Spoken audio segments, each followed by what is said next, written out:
জানিয়ে দেব এই মুহূর্তে হাতে পাওয়া সর্বশেষ গুরুত্বপূর্ণ আপডেট বাংলা সংবাদ। শুরুতেই থাকছে, ভারতে বসে দেশের মানুষকে বিভ্রান্তের চেষ্টা করছেন হাসিনা। বিএনপির মহাসচিব মির্জা ফখরুল ইসলাম আলমগীর বলেছেন, ভারতে বসে বসে বাংলাদেশের মানুষকে বিভ্রান্ত করবার চেষ্টা করছেন হাসিনা। তিনি বলেন, দেশের মানুষ এখন সব বোঝেন, কোনো ষড়যন্ত্রই আর কাজ হবে না। 15 বছরের স্বৈরাচার সরকারকে হটিয়ে দেশের মানুষ তা প্রমাণ করে দিয়েছেন। এবারে জানাবো, হত্যা মামলায় গোলাম দস্তগীর গাজী 6 দিনের রিমান্ডে।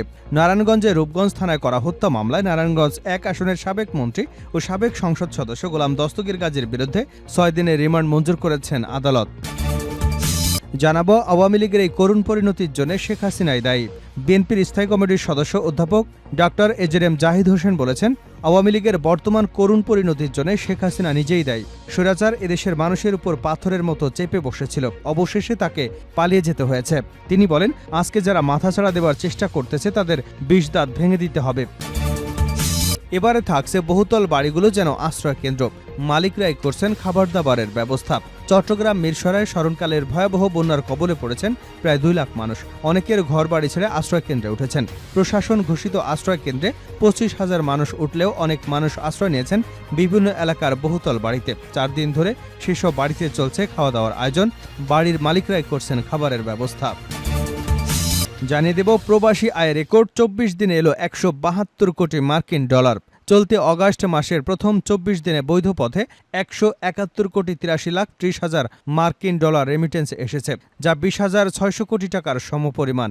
এর মধ্যে গত 4 অগস্ট থেকে 10 অগস্ট পর্যন্ত এসেছে 38,071 লাখ 20 হাজার মার্কিন ডলার এবং 11 থেকে 17 অগস্ট পর্যন্ত এসেছে 65 কোটি 14 লাখ মার্কিন ডলার। 18 থেকে 24 অগস্ট পর্যন্ত এসেছে 58 কোটি 41 লাখ মার্কিন ডলার রেমিটেন্স।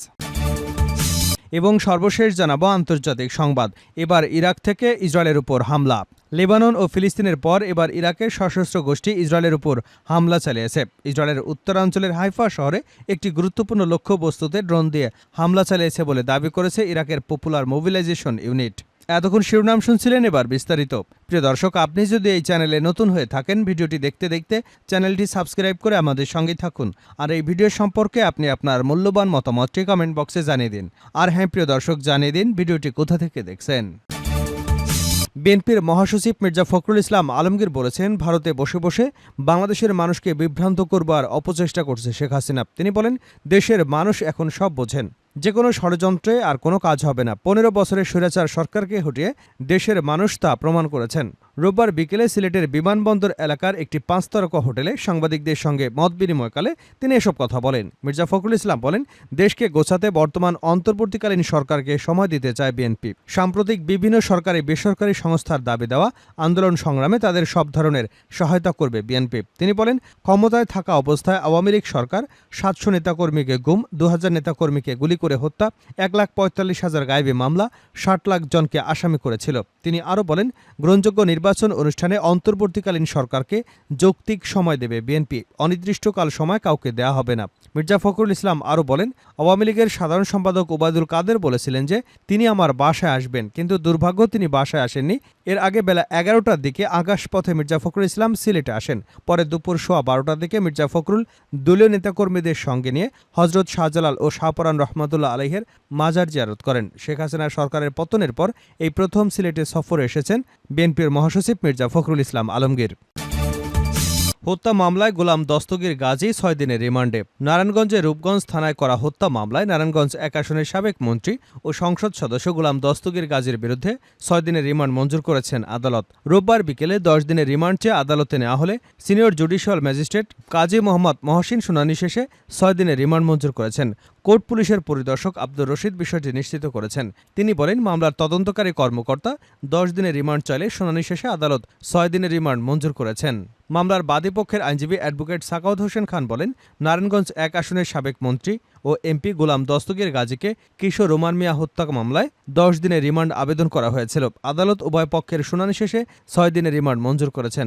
এর আগে গত শনিবার রাতে গোলাম দস্তগীর গাজীকে রাজধানীর শান্তিনগর এলাকা থেকে গ্রেপ্তার করা হয়।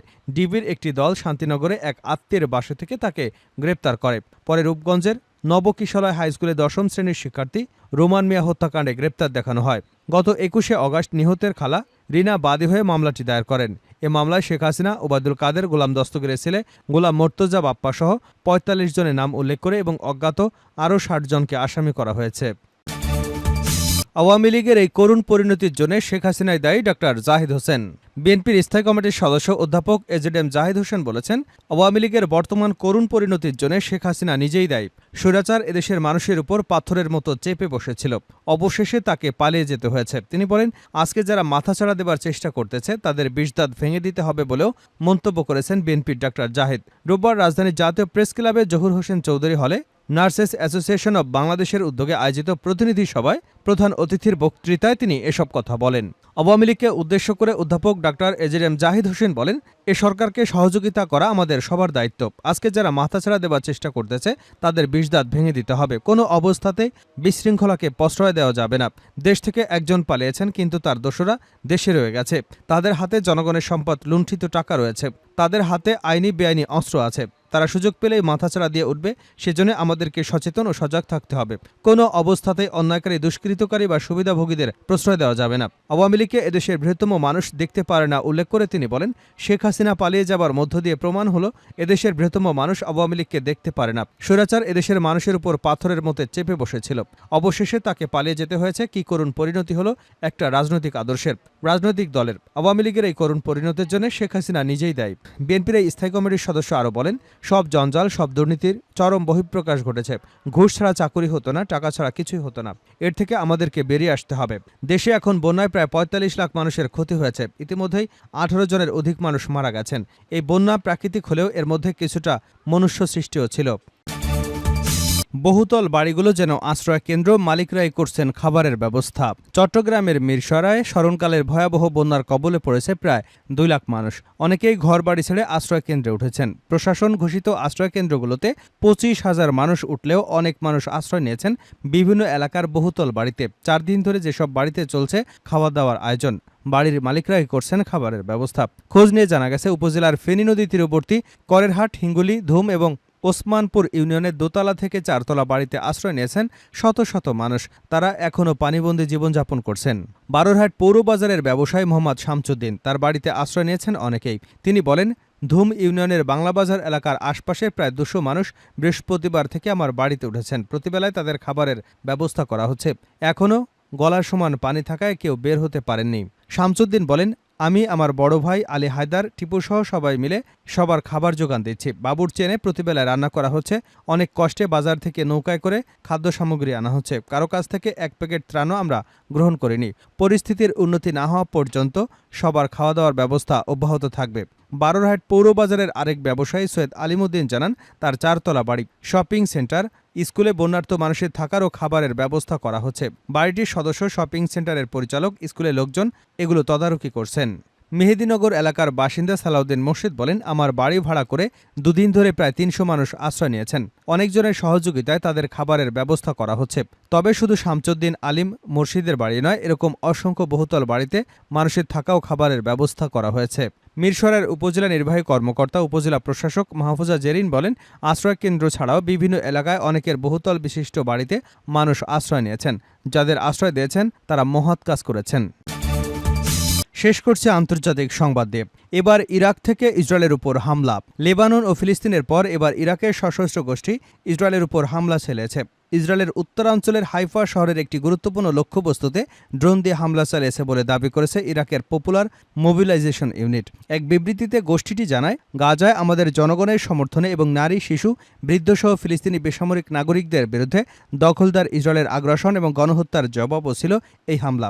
গত বছর ৭ অক্টোবর অবরুদ্ধ গাজা উপত্যকা থেকে ইসরায়েল অভিমুখে হাজার হাজার রকেট ছুড়ে মুক্তিকামী ফিলিস্তিনি সশস্ত্র গোষ্ঠী হামাস। এতে ইসরায়েলে নিহত হয়েছে ১,৪০০ জনের মতো। এরপর বছরের পর বছর অবরুদ্ধ গাজা উপত্যকায় চালানো নিপীড়ন আরও জোরালো করে ইসরায়েলি বাহিনী। সেদিনের পর থেকে চালানো সামরিক অভিযানে প্রাণ হারিয়েছেন ৪০,০০০-এরও বেশি ফিলিস্তিনি, আহত হয়েছে ৯০,০০০-এরও বেশি। হতাহতের বেশিরভাগই বেসামরিক। এমন অবস্থায় বিশ্বজুড়ে যুদ্ধবিরতির আহ্বান জানানো হচ্ছে।